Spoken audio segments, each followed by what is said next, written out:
Um, Toxic effects of hidden infections, allergens, and medications also need to be considered when it comes to detoxification. So it's pointless you start a detoxification process and you're on like high amounts of medication, ain't gonna work. Then we need to think about the common household of environmental exposure from the household products that we use for cleaning. More and more cleaning companies now use environmental friendly bioecological products. So if you didn't switch to that yet, just make sure you switch to that. We need to look onto that as well. And also UV radiation, which can be limited by using sunscreen and wearing sunglasses. That it can be pretty toxic for our body as well. You don't want to get too much of that. You need to expose yourself to the sun at the right hours and try to wear sunscreen. Now they said that even sunscreen it's toxic. Most of them are toxic, but there are very good quality sunscreens out there, organic, that I highly recommend in order not to put extra burden on your body. So there's like loads of little things that we do not even consider or think about it that we can do in order to support our detoxification process and improve detoxification pathways. We probably heard of it.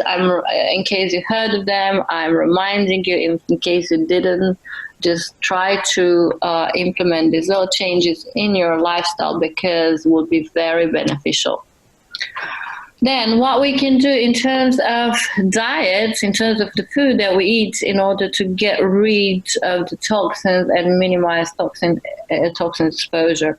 So I said before when in the previous podcast that we need to stay away of the major food toxins such as high fructose corn syrup, trans fatty acids, excess salt, caffeine, alcohol, and the common allergens as gluten, dairy, eggs, soy, corn sometimes, and yeast.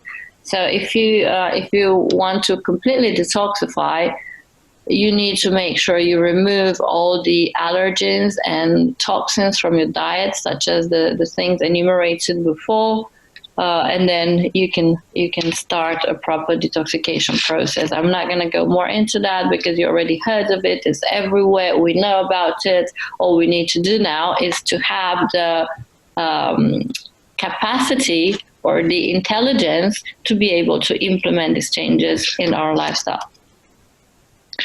Then we need to get rid of unnecessary medication because I saw within my circles, at my friends, even some parts of my family, whenever you get a little bit sick, whenever you have a little headache, okay, let's just get ibuprofen, let's just get paracetamol. For anything, we just take pills, like weekly or every other week or constantly.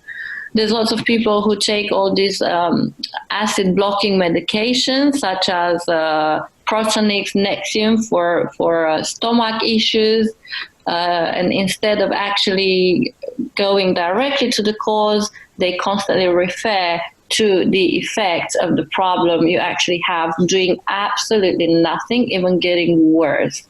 Nexium is such a bad thing. I remember that's why I actually started studying nutrition and functional medicine, because I got myself so sick when I was 20. I was diagnosed with gastritis, beginning of ulcer, and the doctors, they were giving me all this medication such as Nexium and so many others. And I was getting worse and worse. I was developing skin rash and I was always feeling so sick and low energy. And then, nutritionists at that time that I went to, they couldn't really do much. So I started studying myself. I started reading a lot, going to so many workshop seminars. And I actually ended up healing myself because I went to the deep root cause of the problem instead of staying on this medication. And it takes longer, but it's definitely worth it. So within a year, I was 100% fine. No more gastritis, no more anything. Super healthy diets, healthy life, no foggy brain, no anything. Get rid of these medications. It's really, really bad for you. And you don't actually need it. Advil, all these, they are called NA, NSAIDs, which are the non-steroidal anti-inflammatory drugs, that we take them all the time, such as Advil, ibuprofen, etc., that damage the gut. And we're going to talk about gut in a moment. So medication is a big thing. If you don't need it, if you absolutely don't need it, try to get rid of it. And most of us, we don't need it. There's so many natural remedies for every single, I wouldn't say disease, like let's say illness. So, or when you're not well, you can find natural remedies instead of just going this medication route. Okay. Then we talked about medication, we talked about diet, we talked about environmental toxins. Let's think about the hidden infections that we have in our body and we don't even know about it. And we just live with them most of our lives that sometimes will develop into other complications. So in order to be able to detoxify completely, let's just get rid of all these hidden infections, such as H. pylori in the gut. This H. pylori in the gut is actually a big thing because 80% of population have it, and from all the testing I did in the last maybe 7, 9, 10 years, I discovered a lot of Helicobacter pylori, which is really, really bad. It really damages your gut, and it's very highly linked to cancer. Then all the sexual STDs, such as chlamydia, mycoplasma, etc., you have to check for that too. Different other type of viruses, Lyme disease, chronic fungal sinusitis, that's a big thing as well, and you have to be checked and remove it, get rid of it. Also the periodontal disease actually that infects the root canals, and there's people who live with it for a long time, that it's a major burden for our body, so we need to check for that, remove. And then also the intestinal imbalances in the gut, such as yeast infection parasites or other bacteria, and we're going to talk about that in a moment, because gut is the digestive system. The gut is the second brain. I would actually call it the first, because everything starts from there. If the digestive system doesn't work, anything will work in our body. So when I start with a client, I need to make sure that we have optimal digestive function, and then we make sure that we work on the rest. So this is the good practice. This is the right approach when you come to working with a client, when it comes to treating any type of illness. You need to make sure that digestion is fine. Okay, now let's understand a little bit how this detoxification process works, because it's not as simple as most people say on with the juicing diets. There's two phases that actually happen in the liver that allow detoxification to happen properly. So we talked before about the detoxification pathways, which are 4 detoxification pathways. And what happens to the toxins? The toxins, they are in a fat-soluble state. And in order to be able to be excreted, removed from our body, they need to be transformed into a water-soluble state, because otherwise you cannot remove them. So the toxins in the liver in a fat-soluble state, such as microorganisms, insecticides, pesticides, food additives, drugs, alcohol.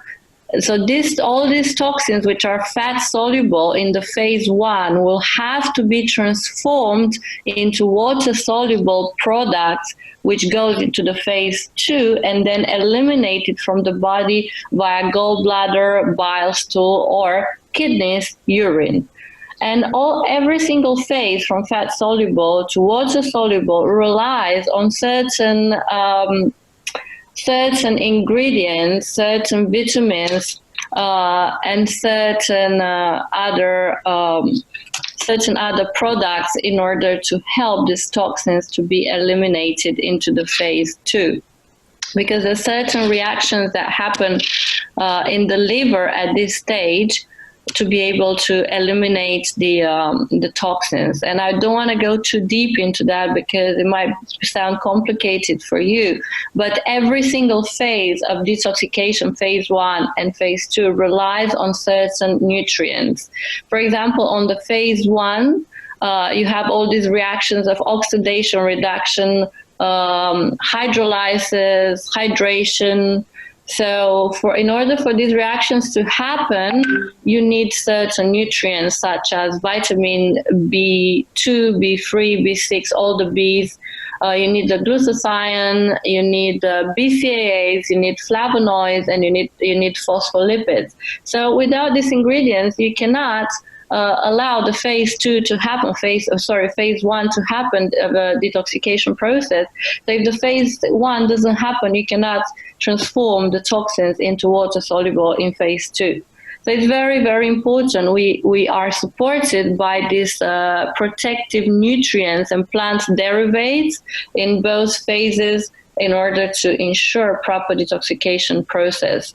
Then on the phase 2, there's also other reactions happening, such as acetylation. I said before, this is where actually all the 4 pathways of detoxifications are going to be happening, such as glucuronidation, acetylation, methylation, and all these 4 pathways relies on other type of nutrients to be able to happen, such as glycine, such as taurine, such as N-acetylcysteine or methionine as well. So there's lots of nutrients involved in these 2 detoxification phases, and without those nutrients, the liver will not be able to transform the fat-soluble toxins into water-soluble toxins. Hence, nothing's going to happen. So when you have these juices, how many of these nutrients do you actually get? I'm not sure about that.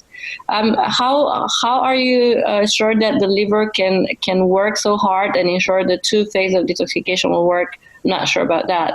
So the detoxification process, the proper detoxification process, it's not a simple process. And I highly recommend you start working with someone who knows what happens actually, who's certified, and who can help you to understand and go through this properly. So as I said, we're going on to phase 2 happily if we have all these nutrients, and then the excretory derivatives, which are the water-soluble toxins, will be excreted through the bile, in the stool, or through the kidneys in the urine. And then we're gonna have all these end products of metabolism, and we're gonna get rid of all the waste properly. Thank you all for watching ProBody Talks. We will be bringing you more guests in my upcoming episodes. Great inspirational human beings, so stay tuned. We have a lot of valuable information that I hope will inspire you all. In the meantime, you can support us by subscribing to my Patreon account. Thank you and goodbye everyone.